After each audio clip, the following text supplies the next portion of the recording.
کرنا, اللہ اور رسول صاحب رہے ہیں بات کرنا, دین قرآن کی بات کرنا, یہ اللہ کی بہت بڑی اس دور میں نعمت ہے. جہاں فتنہ ہے, جہاں فساد ہے, جہاں نفس نفسی ہے, جہاں بہت اتنا گندا ہو چکا ہے کہ دور میں اللہ کا نام لینے والا نظر نہیں آتا, اس دور میں مسجد میں عبادت لا کر خدا کا کرنا اللہ کی بہت بڑی نعمت ہے. میرے انتہائی طالب احترام اور دوستوں کو آج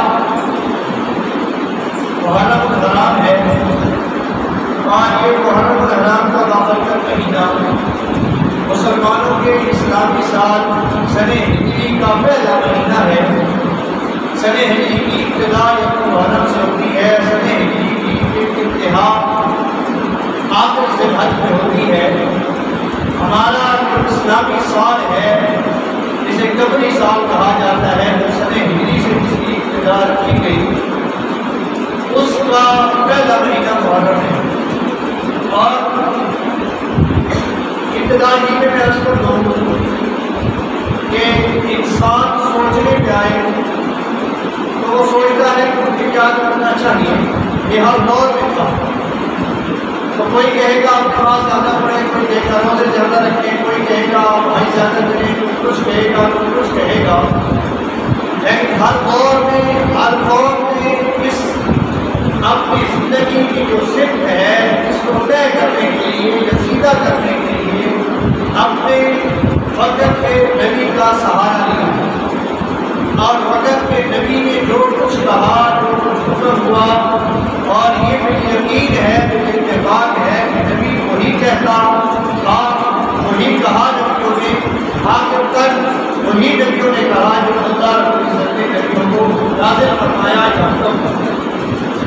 تو وقت کے نبی نے جو کہا, جس نے ان کی بات کو مانا, وہ دنیا میں بھی کامیاب ہو گیا, آخرت میں بھی کامیاب. اور ہمیں بھی چاہیے کہ ہم اگر سوچیں اپنے دماغ سے, ہر دماغ الگ کہے گا کہ آپ ان دنوں میں یوں کریں, ان دنوں میں یوں کریں, یہ کریں, وہ کریں, تو بجائے اس کے کہ ہم اپنے مختلف ذہنوں سے سوچ کر ایک دین کی شکل اور نیت تبدیل کرتے ہیں, ہمیں بھی چاہیے پچھلی قوموں کی طرح, پچھلے دوروں کی طرح, اور حضور صلی اللہ علیہ وسلم کی امت میں جو لوگ گزر گئے ان کی طرح, کہ ہم بھی ہر موقع پر, ہر لمحہ پر زندگی کے جتنے بھی ایام ہیں, راتیں ہیں, جو کچھ بھی ہم نے زندگی میں کرنا ہے, دیکھنا ہے, سننا ہے, پیدائش سے لے کر آخر تک, ہمیں بھی اپنے نبی کریم صلی اللہ علیہ وسلم کی زندگی کو حاصل کر کے اس کی طرف اپنا رخ کرنا چاہیے, اور اپنی سمت درست کرنی چاہیے, تاکہ ہم بھی ان لوگوں کی طرح ہو جائیں جنہوں نے نبیوں کی بات کو مانا, دنیا میں بھی کامیاب ہو اور آخرت میں بھی کامیاب. ہم بھی جب اپنے نبی صلی اللہ علیہ وسلم, اور ہمارے نبی وہ نبی ہیں جن کے بارے میں اللہ رب العزت نے فرمایا کہ اے محمد, اگر میں نے تجھے پیدا نہ کرنا ہوتا, میں کائنات کا ایک ذرہ بھی پیدا نہ کرتا. سارے انبیاء بھی حضور کی وجہ سے آئے دنیا میں, دنیا بنی بھی حضور کی وجہ سے. یہ سب کچھ جو دنیا کے نقشوں پہ ہمیں نظر آتا ہے, یہ حضور اکرم صلی اللہ علیہ وسلم کی ذات بابرکات کا ہی صدقہ ہے. ہمیں تو خوش قسمتی ہے ہماری, ہمیں فخر کرنا چاہیے کہ کسی کو آدم ملے, کسی کو نوح ملے, کسی کو ابراہیم ملے, کسی کو عیسیٰ ملے, کسی کو موسیٰ ملے. ہمیں ان سب کے سردار محمد رسول اللہ صلی اللہ علیہ وسلم, اور وہ نبی جو نبیوں کے سردار ہیں, وہ نبی جو تمام نبیوں سے اعلیٰ ہیں, وہ نبی جو تمام نبیوں کے امام ہیں, وہ نبی جو تمام نبیوں کے مقتدا ہیں, وہ نبی محمد رسول اللہ صلی اللہ علیہ وسلم, اور ان کی پیاری زندگی, محبت بھری زندگی ہمیں ملی ہے, ہمارے سامنے ہے. تو جیسے اور لوگوں نے نبیوں کی زندگیوں کو دیکھ کر کامیابی حاصل کی, ہمیں چاہیے کہ ہم بھی اپنی زندگی کے ایام نبی صلی اللہ علیہ وسلم کی زندگی کے مطابق بنائیں, تاکہ ہمیں بھی دنیا اور آخرت کی کامیابی ملے. آج جو ہے میں اس لیے میں نے تمہیداً عرض کر دیا ہے کہ ہمیں ہر موقع پر اپنے نبی صلی اللہ علیہ وسلم کی زندگی کا مطالعہ کر کے اس کے مطابق عمل کرنا چاہیے. آج جو عنوان ہے جو میرے ذمہ لگایا گیا, وہ اتنے تھوڑے سے ٹائم میں پورا بیان کرنا انتہائی مشکل ہے. دو چار باتیں ڈچ کر کے ایک کی بات کو ختم کرتا ہوں. یہ مہینہ ہے محرم کا, اور محرم میں جہاں اور فضائل ہیں, اور باتیں ہیں, اور واقعات ہیں,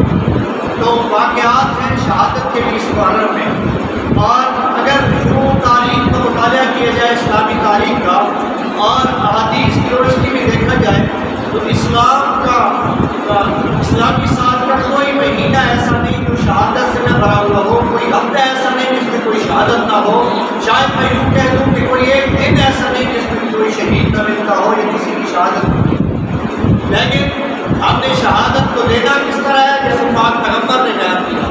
ہم نے اس کو منانا کس طرح ہے؟ جیسے پاک پیغمبر نے بتایا۔ ہم نے اس کو منانا کس طرح ہے؟ جیسے صحابہ کرام کو طرز عمل ملتا ہے۔ ہم نے اس کو منانا کس طرح ہے؟ جس طرح اہل بیت کا طرز عمل ہمیں ملتا ہے۔ اور میں نے پہلے بھی عرض کیا ہوگا، میں ہر جگہ عرض کرتا ہوں کہ کوئی یہ نہ سمجھے کہ ہم صرف صحابہ کہتے ہیں، بلکہ ہمارا یہ ایمان ہے مسجد میں بیٹھ کر، ممبر پہ بیٹھ کر، مصلی رسول کے قریب بیٹھ کر اپنے علماء دیوبند نے اپنے اکابر کا عقیدہ بتا رہا ہوں کہ ہمارے اکابر کا دیا ہوا یہ عقیدہ ہے کہ اہل بیت ہماری ایک آنکھ رسول ہے اور صحابہ ہماری دوسری آنکھ ہے۔ نہ اہل بیت سے ہٹ کر دین ملتا ہے، نہ صحابہ سے ہٹ کر دین ملتا ہے۔ یہ دونوں آنکھیں ہوں گی تو بندے کو برابر نظر آئے گا، تب بندہ دین محمدی حاصل کر سکتا ہے۔ اب اس مہینے کو جہاں اور فضائل حاصل ہے، ایک فضیلت شہادت کی بھی حاصل ہے، اور جسے سازش فدا ہم سے اور شہداء کا تذکرہ چھین لیا گیا ہے، صرف ایک شہید، وہ بھی اس کی آڑ لینے کے لیے اور موضوع بنانے کے لیے حضرت حسین کی شہادت ہمارے گھروں میں اس کا نقشہ بدل کر یوں بھیج دی گئی ہے کہ آج اہل سنت بھی نبی صلی اللہ علیہ وسلم کی تعلیم سے ہٹ کر حضرت حسین کی شہادت بنا رہے ہیں۔ ہمیں اس میں بھی اپنے پاک پیغمبر، صحابہ اور اہل بیت کی زندگی کو لے کر اس کی روشنی میں ہمیں حضرت حسین کی شہادت کو لینا ہوگا۔ میں نے پہلے عرض کیا کہ ہمارا پورا سال شہادتوں سے بھرا ہوا ہے، تو میں دو شہیدوں کا تذکرہ کرنا چاہتا ہوں۔ دونوں محرم کے شہید ہیں، دونوں بڑی ہستیاں ہیں، دونوں بڑے مقام والے ہیں۔ ایک بیٹا ہے رسول اللہ صلی اللہ علیہ وسلم کا، اور دوسرا سسر ہے پاک پیغمبر صلی اللہ علیہ وسلم کا۔ اسی لیے اس آج کی تقریب کو عنوان دیا گیا عشر فاروق حسین، کہ یہاں محرم میں جہاں سال شروع ہوتا ہے، ہماری تو جو ابتدا ہوتی ہے وہ شہادتوں سے ہوتی ہے، اور جو انتہا ہوتی ہے ذی الحج کی، وہ بھی 18 ذی الحج حضرت عثمان کی شہادت پہ انتہا ہوتی ہے۔ ہم کس کس شہید کا یہ دن منائیں؟ ہمیں نبی صلی اللہ علیہ وسلم کی تعلیم سے جو ملتا ہے وہ کچھ اور طریقہ ہے، اور غیر نے ہمارے گھروں میں کچھ اور نقشہ بنا کے ملتا ہے۔ ہم اور اگر میں یوں جملہ کہہ دوں کہ یہ تو سارا قبیلہ شہادتوں کا ہے۔ اگر ہم اپنے شہیدوں کے خاندان میں دیکھیں، ایک دو نہیں، سینکڑوں نہیں، ہزاروں لاکھوں شہید ہمیں ملیں گے۔ اگر یوں شہادت منانے کے لیے ہمارے شہیدوں پہ دن نہیں گھنٹے بھی تقسیم کیے جائیں، 5-5 منٹ بھی اگر انہیں دیے جائیں تو یہ بھی کام ہوتے ہیں۔ ہمارے پاس اتنے شہید ہیں، اگر ایک دو ہوتا تو ہم بھی منا لیتے۔ ہمارے پاس تو داستان ہے شہیدوں کی، ہمارا تو سارا خاندان شہیدوں کا ہے۔ ہم کس کس کا دن منائیں؟ ہم منائیں گے صحیح، لیکن اس طرح منائیں گے جس طرح پاک پیغمبر صلی اللہ علیہ وسلم نے بتایا اور ارشاد۔ اب میں دو شہیدوں کا ذرا تذکرہ کرنے لگا ہوں۔ ایک وہ شہید ہے جو بہادر ہے، سرداروں میں بڑا سردار ہے۔ سرداروں کا بھی یہ نظریہ ہے کہ ہم میں اگر کوئی دلیر ہے، جرت مند ہے، تو عمر فاروق ہے۔ سردار کا بیٹا عمر ہے، اور اسی وجہ سے جب اکٹھے ہوئے کہا، میں ذرا مختصر کروں گا، وقت تھوڑا ہے۔ جب بات ہوئی کہ نبی صلی اللہ علیہ وسلم نے ایک نیا دین پھیلانا شروع کر دیا ہے، ان کو کون روکے گا؟ تو سارے سردار جو بیٹھے تھے انہوں نے کہا کہ اور کوئی نہیں روک سکتا سوائے عمر کے، عمر روک سکتا ہے۔ حضرت عمر نے کھڑے ہو کر کہا، یہ ڈیوٹی میرے ذمہ ہے، میں محمد صلی اللہ علیہ وسلم کا نعوذ باللہ سب لے کر میں ختم کر دوں گا، تاکہ یہ دین پھیلے نہیں اور ہمارے آباء و اجداد کے دین کے مقابلے میں کوئی دین نہ آئے، تاکہ ہمارے آباء و اجداد کا نام نہ ہو۔ اٹھے، تلوار لی، باقی آپ سنتے رہتے ہیں، آئے، بجائے اس کے کہ سر لیتے، سر قدموں میں رکھا اور یوں کہا زبان حال سے کہ اے محمد، میں آیا تو سر لینے کے لیے تھا، لیکن اب ساری زندگی کے لیے سر لینے کے لیے تیار ہوں۔ بتائیے عمر کا سر کہاں کام آ سکتا ہے؟ کیوں نہ آتے؟ ادھر ایک رات ہے، کعبے کا غلاف ہے، اور پکڑنے والا رسول اللہ صلی اللہ علیہ وسلم ہے، اور دعا کس کے لیے کر رہے ہیں؟ اے اللہ، میں محمد صلی اللہ علیہ وسلم تو سے ایک دعا مانگتا ہوں کہ میرے دین کو، اپنے دین کو تقویت دے، عزت دے۔ عمر بن خطاب کے ذریعے یا عمر بن ہشام کے ذریعے اللہ نے وہ دعا عمر بن خطاب کے حصے میں قبول کی۔ عمر آئے سر لینے کے لیے، سر قدموں میں دھر کر سر دے گئے ساری زندگی کے لیے یوں دیں گے کہ آج مرنے کے بعد بھی کوئی کافر جتنا دل لگا لے آج بھی وہ حضور کے پہلو میں حضور کے قدموں میں سو کر اس بات کا ثبوت دے رہے ہیں کہ جو عمر سر لینے کے لیے آیا تھا زندگی میں سر دیا اور قیامت تک حضور کے قدموں میں سر رکھ کے سویا وہ عمر. ہم عمر رضی اللہ تعالیٰ ہے کون؟ عمر رضی اللہ تعالیٰ یہ بتاتا چلوں کہ اس مہینے کی جو پہلی تاریخ ہے یکم محرم ایک بہت بڑے شخص حضرت عمر رضی اللہ تعالیٰ نے اس کی شہادت ہے. شہادت وَلَا تَقُولُوا لِمَنْ يُقْتَلُ فِي سَبِيلِ اللَّهِ أَمْوَاتٌ بَلْ أَحْيَاءٌ وَلَٰكِنْ لَا تَشْعُرُونَ. اللہ قرآن میں واضح فرماتے ہیں کہ مت کہو شہیدوں کو مردہ، وہ زندہ ہیں لیکن تم اس کا شعور نہیں رکھتے. اللہ نے اتنا بڑا اعزاز دیا اور پھر پاک پیغمبر صلی اللہ علیہ وسلم نے کیا فرمایا؟ لَوْ وَدِدتُّ أَنْ أُقْتَلَ فِي سَبِيلِ اللَّهِ ثُمَّ أُحْيَا ثُمَّ أُقْتَلْ ثُمَّ أُحْيَا ثُمَّ أُقْتَلْ ثُمَّ أُحْيَا ثُمَّ أُقْتَلْ. اللہ نے جو شہادت کو مرتبہ دیا وہ بہت بڑا مرتبہ کہ سانس نکل جاتی ہے، لہو بہہ جاتا ہے، اب دنیا والے اسے سمجھتے ہیں کہ اب یہ مر گیا، لیکن اللہ نے فرمایا نہیں، جو میرے راستے میں جان دے دے تم ہرگز اس کو مردہ نہ کہنا، وہ زندہ ہے لیکن تم اس تک پہنچ نہیں سکتے، تمہارے ذہن کی وسعت اتنی نہیں ہے کہ تم اس کی زندگی کو تسلیم کر سکو. اس لیے اللہ نے فرما دیا آخر میں وَلَٰكِنْ لَا تَشْعُرُونَ کہ یہ زندہ ہے مردہ نہیں ہے، تم شعور نہیں رکھتے. یعنی اللہ نے ہمارے سامنے جو ہمارے ذہنوں کے مطابق مردہ ہو کر بھی اس کو زندہ بیان کیا، یہ بہت بڑا اعزاز ہے. پاک پیغمبر صلی اللہ علیہ وسلم کی جہاں شہادت کے بارے میں اور بہت زیادہ احادیثیں ملتی ہیں اور اعزازات ہیں، سب سے بڑا اعزاز کیا ہے کہ اللہ کے نبی صلی اللہ علیہ وسلم جن کو اللہ نے سب کچھ دیا بلکہ سب کچھ بنایا ان کی وجہ سے ہے، وہ پاک پیغمبر صلی اللہ علیہ وسلم فرماتے ہیں لَوَدِدتُّ أَنْ أُقْتَلَ فِي سَبِيلِ اللَّهِ ثُمَّ أُحْيَا ثُمَّ أُقْتَلْ کہ اے اللہ میں محمد کا دل کرتا ہے اور یہ اللہ کے راستے میں شہید کیا جائے، پھر زندہ کیا جائے، پھر شہید کیا جائے، پھر زندہ کیا جائے اور پھر شہید کیا جائے. یعنی شہادت کوئی عام چیز نہیں ہے، شہادت بہت بڑا مرتبہ ہے، بہت بڑا رتبہ ہے، بہت بڑا مقام ہے، بہت بڑی نعمت ہے، بہت بڑی رفعت ہے، بہت بڑی بلندی ہے. تو شہادت کو یوں معمولی نہیں سمجھنا چاہیے. جس چیز کو پاک پیغمبر صلی اللہ علیہ وسلم نے ہاتھ لگایا وہ بھی اعلیٰ، جس کی نسبت حضور کے ساتھ ہوگی وہ بھی اعلیٰ، جس کی رشتہ داری حضور کے ساتھ ہے وہ بھی اعلیٰ. آج مکہ اور مدینہ ہم کیوں جاتے ہیں، کیوں حجر اسود کو چومتے ہیں؟ حضرت عمر کے شعر کیا ہے؟ کہا کہ تیرا رنگ کالا ہے تو اتنا چومتے کیوں ہیں؟ تو اس حجر اسود نے زبان حال میں جواب دیا تھا کہ مجھے اس لیے چومتے ہیں کہ مجھے پاک پیغمبر صلی اللہ علیہ وسلم نے چوما ہے. حضرت عمر نے اسے مخاطب ہو کے کہا تھا کہ اگر تجھے حضور نہ چومتے قیامت آ جانی عمر کبھی بھی تجھے ہاتھ نہ لگا.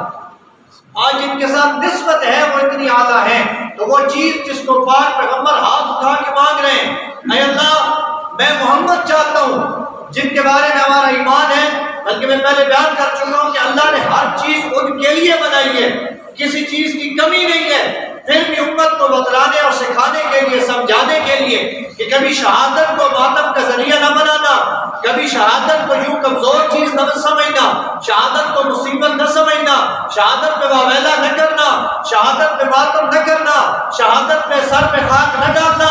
میں پاک پیغمبر صلی اللہ سے شہادت مانگ کے تمہیں سبق دے رہا ہوں کہ قیامت تک ہنس کے اس جام کو پی لینا اور اپنے آپ کو فخر کے ساتھ اللہ کے حوالے کر دینا.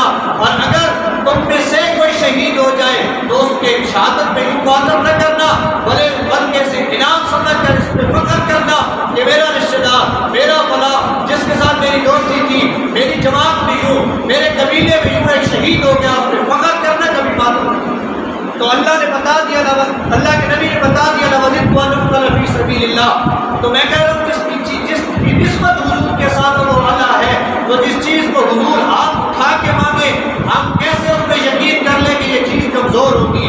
ماتم اس پہ کیا جائے گا، نوح اس پہ پڑھا جائے گا، سر میں خاک ڈالی جائے گی. کبھی بھی ہمارا عقیدہ کمزور نہیں ہونا چاہیے. اپنے عقیدے میں ہم پختہ رہیں گے اور رہنا بھی چاہیے کہ شہادت اللہ کی طرف سے انعام ہے. ہم اسے انعام سمجھتے ہیں اور ہم اسے مصیبت نہیں سمجھتے. جب انعام سمجھتے ہیں تو ہم اسے ہنس کے گلے سے لگاتے ہیں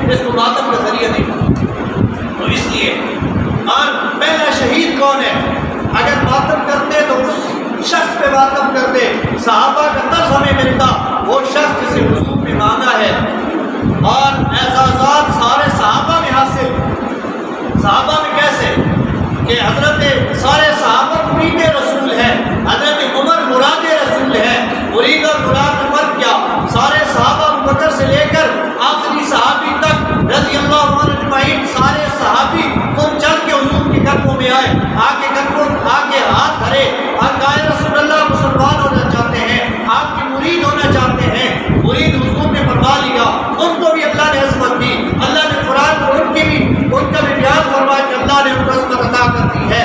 لیکن ایک وہ شخص ہے جس کا کچھ آنا بھی انوکھا ہے، حضور کا معاملہ بھی کچھ انوکھا ہے. وہ کالی رات ہے، کالا غلاف ہے، حضور پکڑ کے جسے مانگ رہے ہیں. تو اس لیے کہا جاتا ہے کہ سارے صحابہ مرید رسول ہے، عمر مراد رسول مراد مانگی جاتی ہے.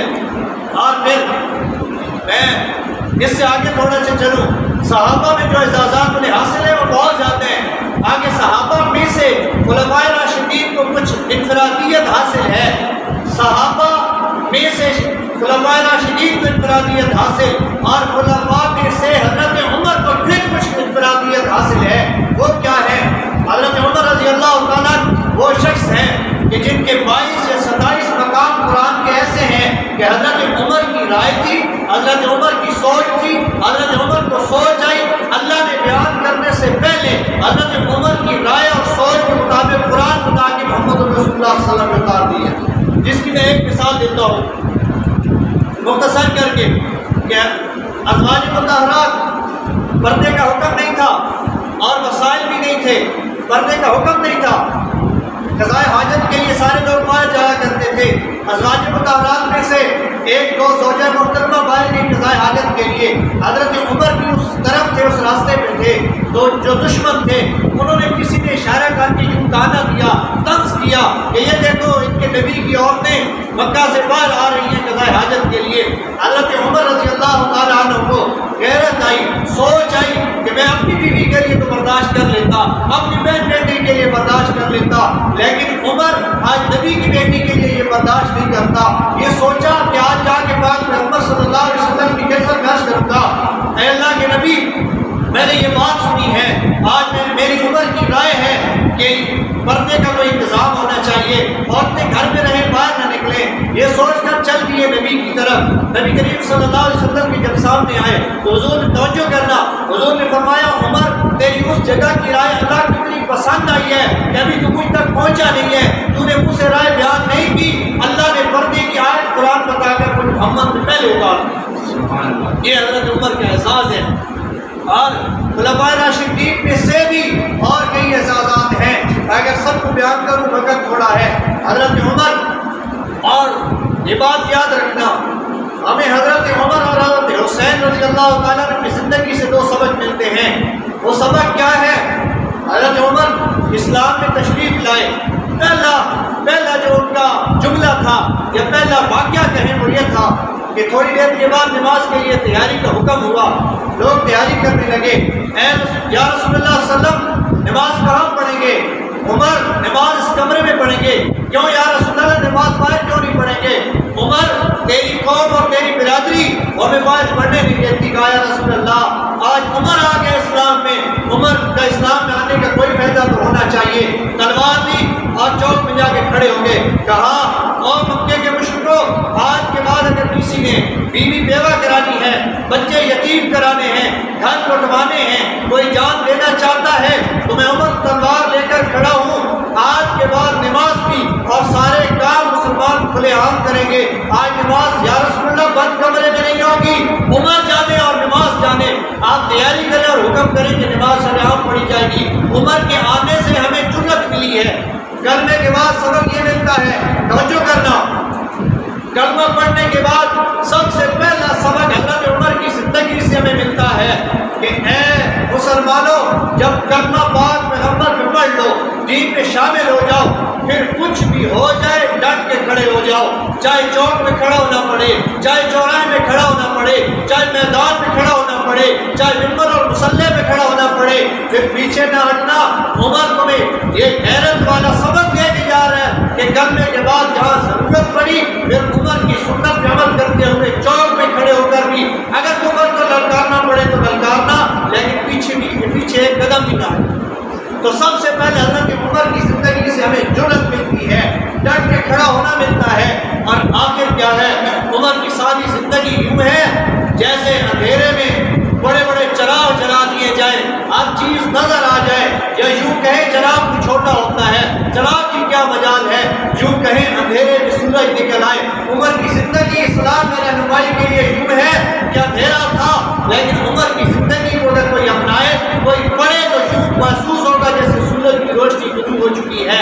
میں ساری باتیں نہیں کرتا، عمر کی زندگی بہت بڑی زندگی ہے اور بہت بڑا مثالی نمونہ ہے۔ کیسے ہے، اطاعت رسول میں کیا کر دیا، خدمت کیسے کی۔ ہو گئے بڑھیا کے بچے رو رہے، بڑھیا خالی پانی ہنڈیا میں ڈال کر آگ میں اسے پکا رہی ہے، پوچھا کیوں روتے ہیں، یہ بھوکے ہیں، کہا ٹھیک ہے۔ واپس آئے، بوری بھری راشن کی، اور جب بھر کی بوری اٹھانے لگے، ساتھ اسلم تھا غلام، اس نے کہا اے امیر المومنین، آپ وقت کے حکمران ہیں، میں خادم ہوں، میں اسی لیے میں اٹھا لیتا ہوں۔ کہا اسلم نہیں، امیر المومنین میں ہوں، وہ میری ذمہ داری ہے۔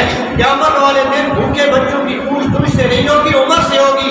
آج بوری عمر اپنے کندھوں پہ اٹھائی، کندھوں میں بوری اٹھائی، جا کے وہاں رکھی، کھانا پکایا، اور اس عورت نے کہا اے بندے خدا میں خود کھلا دیتی ہوں۔ کہا نہیں، جن بچوں کو میں روتا ہوا دیکھ کے گیا تھا، جب تک میں اسے ہنسا ہوا دیکھ کے تو میں واپس نہیں جاتا۔ تو اس بڑھیا نے کہا کہ کاش عمر کی جگہ پہ آپ ہوتے، آپ کون ہیں؟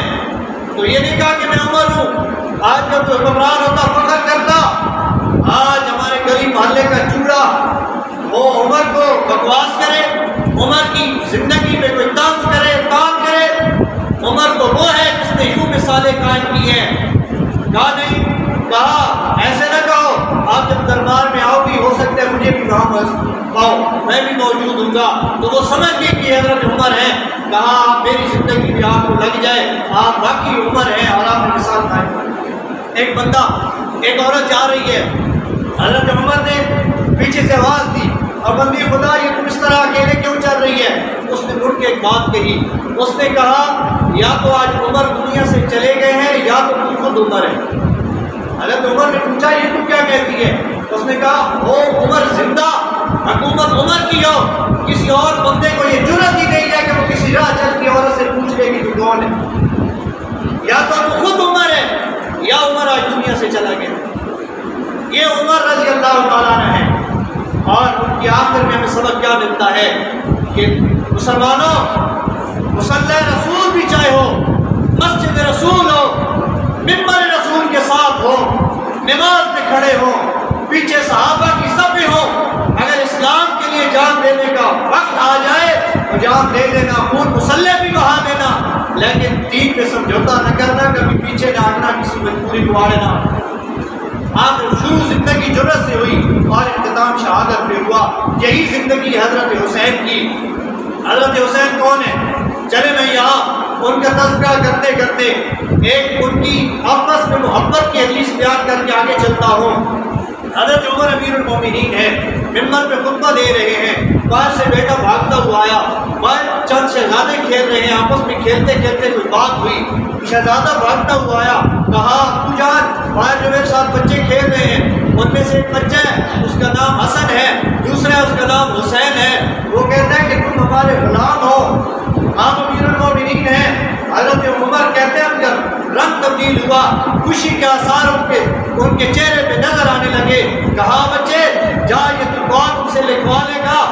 اس نے کہا میں لکھوا کے لاتا ہوں، لکھوا کے لایا اور کہا کہ یہ جب میں مر جاؤں میرے کفن میں رکھ دینا، میں مجھ عمر کو امید ہے کہ جس کاغذ پہ حسن و حسین نے اپنا غلام مجھے لکھا ہے، اگر میری اور کسی عمل سے بخشش نہ ہوئی تو یہ جو میں ان کا نوکر اور غلام لکھا گیا میں عمر کی اس وجہ سے بخشش ہوئی۔ آپس میں محبت یہ تھی۔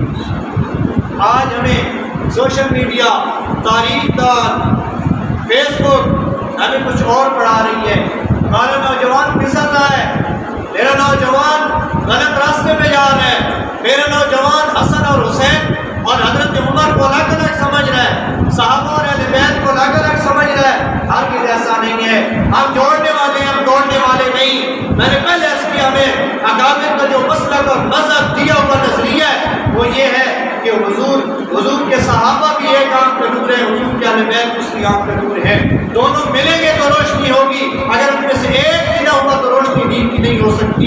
صحابہ بھی ہمارے لیے ضروری، اہل بیت بھی ہمارے لیے ضروری۔ اہل بیت حضرت حسین، اہل بیت میں کبھی تفصیل میں بیان کروں گا کہ اہل بیت کون کون ہے۔ آج ہم سے یہ نظریہ اور یہ ہمارا جو دین ہے، یہ مذہب ہے، یہ ہم سے چھینا جا رہا ہے کہ صرف اہل بیت 5 ہیں، جنہیں 5 تن کا نعرہ کہا جاتا ہے۔ ایسی بات نہیں ہے، آپ سارے عقل مند بیٹھے ہیں، ازواج مطہرات بھی اہل بیت میں ہوتی ہیں، بیٹیاں بھی اہل بیت میں ہوتی ہیں، بیٹے بھی اہل بیت میں ہوتے ہیں، جن کو حضور نے خود فرما دیا وہ بھی اہل بیت میں ہیں۔ یہ تفریق میں نہ پڑو کہ اہل بیت صرف یہ ہیں، اہل بیت اور بھی ہیں۔ چلیں اس میں کبھی پھر موقع ملا تو انشاءاللہ تفصیل سے گفتگو کروں گا۔ دوسرا شہید جس نے اپنے 72 تن ساتھ چلائے اور کربلا میں جا کے کھڑے کر دیے، اور نبی صلی اللہ علیہ وسلم اپنے نانا کے دین کو بچانے کے لیے ایک تو یہ ذہن میں رکھیے گا، کچھ لوگ اس واقعہ کو لے کر یوں کہتے ہیں کہ حضرت حسین حکومت لینے کے لیے گئے تھے، حق کی حکومت لینے کے لیے نہیں گئے تھے، حضرت حسین دین بچانے کے لیے گئے تھے کربلا میں، اور رسول اللہ صلی اللہ علیہ وسلم کی دین کی جو چیزیں وہاں مٹ رہی تھی ان کو زندہ کرنے کے لیے گئے تھے۔ تو حضرت حسین نے اپنا اور اپنے اہل ویال کا جو سر کٹایا ہے وہ حکومت لینے کے لیے نہیں بلکہ اپنے نانا کے دین کو بچانے کے لیے کر سکتے۔ یہ بات ہمارا عقیدہ ہے الحمدللہ۔ حضرت حسین اور حسن کون ہے؟ اور آپ یہاں سے اندازہ لگا لیں ہمارے غیر کا۔ میں الحمدللہ اکثر ممبر پہ بیٹھنے کی اللہ نے توفیق دی ہے، بیان کے اللہ توفیق دیتے ہیں۔ میں یہ ہر جگہ پہ کہتا ہوں کہ ہم آپس میں لڑے ہیں، دشمن کو یہ جرأت ہوئی ہے۔ سازش کے بعد ہمیں بریلوی دیوبندی اہل حدیث میں تقسیم کر دیا۔ اگر بریلوی اور حدیث اپنے آپ میں غور کریں دیوبندی تو ہم ایک ہیں، ہم میں فرق نہیں ہے۔ اتنا فرق تو 2 بھائیوں میں گھر میں اپنی رائے بھی ہو جاتا ہے۔ اس کو کبھی بھی اچھالو مت، اپنے دشمن پہ نظر رکھو، اور دشمن نے ہمیں اس میں الجھا کر جو اپنے ناپاک عزائم تھے، ناپاک لٹریچر تھا، ناپاک چیزیں تھیں، وہ ہمارے گھروں میں بھیجی ہیں۔ آج بتائیں نا، کیا ہمارے قرب و جوار میں رافضیت نہیں پھیل رہی؟ کیا ہمارے قرب میں قادیانیت نہیں پھیل رہی ہے؟ پھیل رہی نہیں، میں یوں کہتا ہوں پھیل گئی ہے۔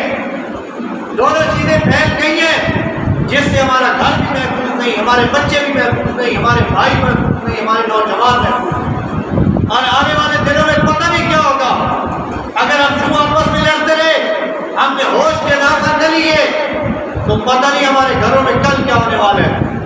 اور پھر یاد رکھنا، جو لوگ اپنی آنے والی نسل کے لیے کچھ نہیں کر کے جاتے، نسلیں ان کی قبر میں جوتے مارا کرتی ہیں، ان کی قبر میں دعا کے بجائے لعنت بھیجا کرتی ہیں۔ میرے دوستو، آج ہمیں اللہ نے وقت دیا ہے، نہ جانے کب یہ ختم ہو جائے گا۔ ہم اپنی قوم کو، اپنے بچوں کو، اپنے بڑوں کو، اپنی عورتوں کو، بیٹیوں کو، بہنوں کو، بھائیوں کو اصل دین بتا کے جائیں، اصل دین کیا ہے اور دشمن ہمارے گھروں میں کیا بھیجنا چاہتا ہے۔ میرے دوستو، میں بات کر رہا تھا حضرت حسین کی۔ حضرت حسین کون ہے؟ اور میں بات اس پہ تھوڑی سی بات کی ہے میں نے تفصیلی، کہ آج دشمن میں اگر چلیں یوں کہتے ہیں کہ اہل بیت وہ ہیں، وہ جو 5 تن ہیں، ان 5 میں سے صرف ایک کا ذکر کیوں کرتے ہیں؟ صرف ایک کو موضوع بنا کے سارے دین کو وہ مٹانا چاہتے ہیں، اور عمل ان کی باتوں میں بھی نہیں کرتے، عمل ان کی ایک بات میں بھی نہیں کرتے۔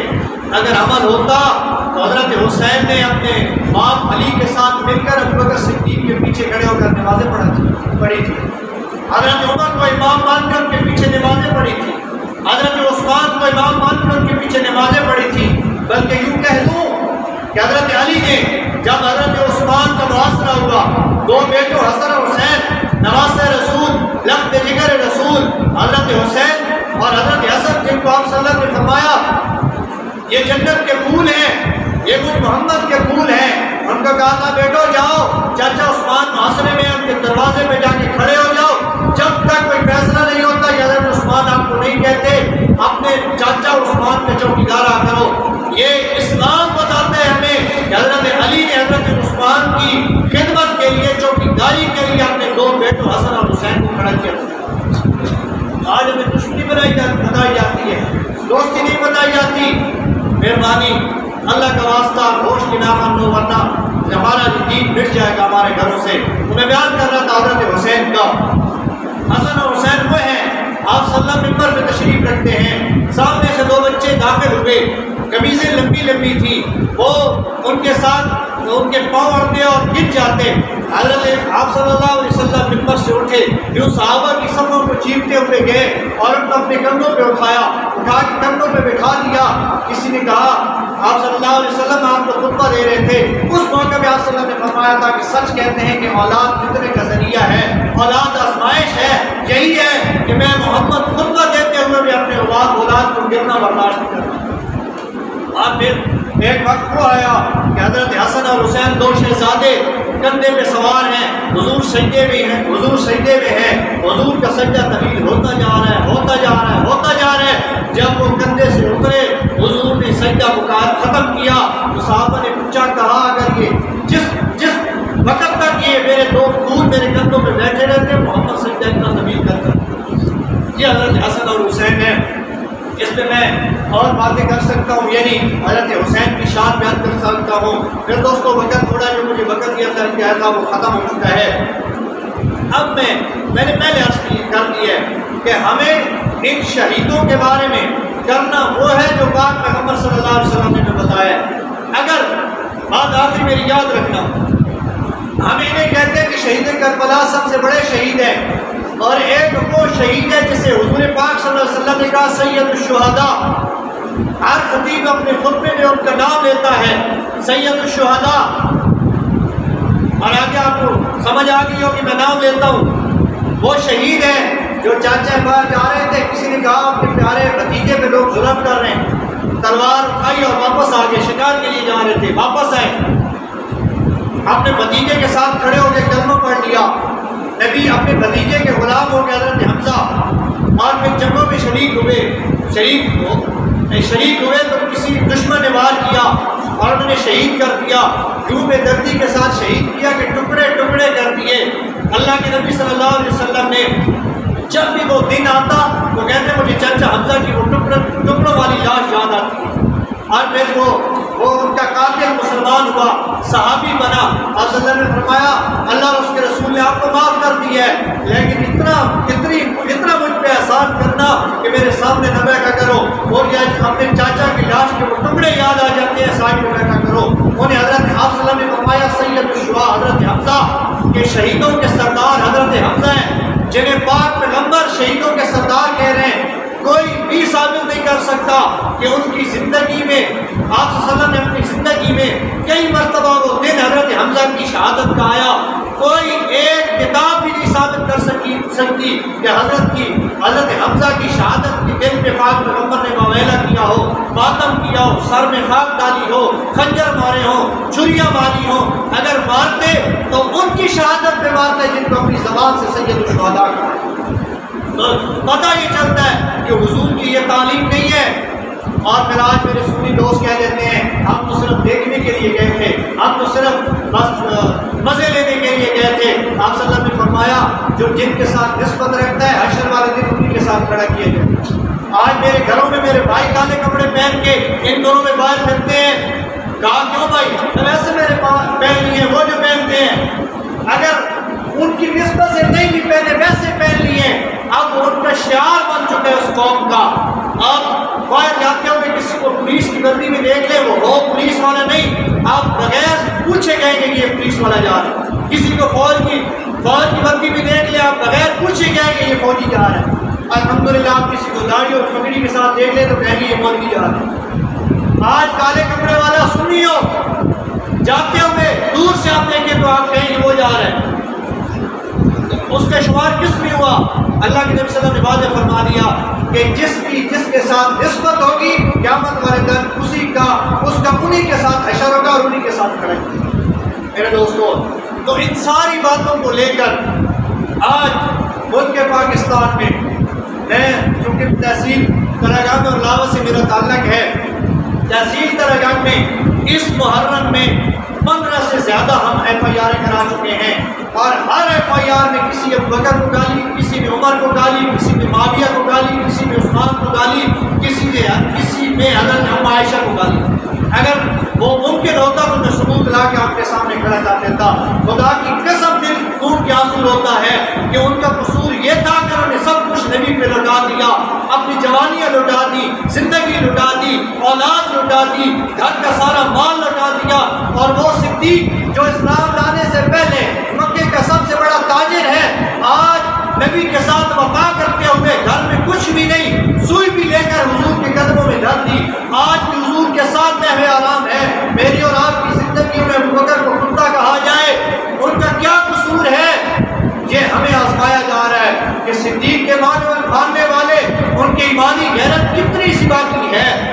اور یہ ایک دو نہ سمجھیں، آپ کے قریب جہاں بھی دشمن اصحاب بیٹھا ہے، ان کا یہ عقیدہ اور ایمان ہے جیسے ہمارا عقیدہ اور ایمان ہے کہ سجدے میں جا کر سبحان ربی الاعلیٰ پڑھنا ہے، ان کا یہ عقیدہ ہے کہ ان کی نماز میں سجدے میں جا کر لعنت پر ابو بکر کہنا۔